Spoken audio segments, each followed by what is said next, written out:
అందరికీ నమస్కారం. నా పేరు Srinath, ABVP state joint secretary.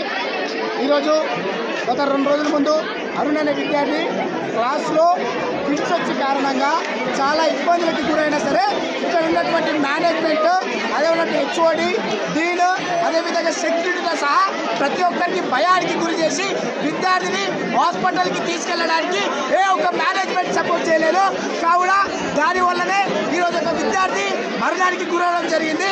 ఈ మరణానికి కారణమైనటువంటి మేనేజ్మెంట్ని, అదేవిధంగా మరణానికి కారణమైనటువంటి హెచ్ఓడిని, అదేవిధంగా డీసార్ని, ఇక్కడ ఉన్నటువంటి సెక్యూరిటీ సిబ్బందిని కూడా మార్చాలని చెప్పి ఏబీవీపీ డిమాండ్ చేస్తుంది. అంతేకాకుండా ఇదే క్యాంపస్లో కాకుండా యూనివర్సిటీలో కానీ, మెయిన్ క్యాంపస్లో కానీ, మల్లారెడ్డి యాజమాన్యంలో ఉన్నటువంటి ప్రతి ఒక్క క్యాంపస్లలో విద్యార్థుల పరిస్థితి ఇదే ఉంది.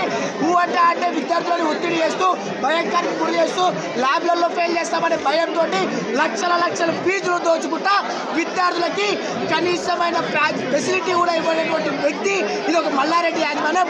కావున ఈరోజు అరుణ్ అనే విద్యార్థికి న్యాయం జరిగేదాకా, అరుణ్ అనే విద్యార్థికి కారుకైన వారిని ప్రతి ఒక్కరికి కఠినమైన చర్యలు తీసుకోవాలి. యాజ్ పర్ గవర్నమెంట్ నామ్స్ ప్రతి ఒక్క యాక్షన్ తీసుకోవాలని చెప్పి ఏబీవీపీ డిమాండ్ చేస్తుంది. లేని ఏబీవీపీ తీవ్రయుతంగా యాక్షన్ తీసుకోవాలి.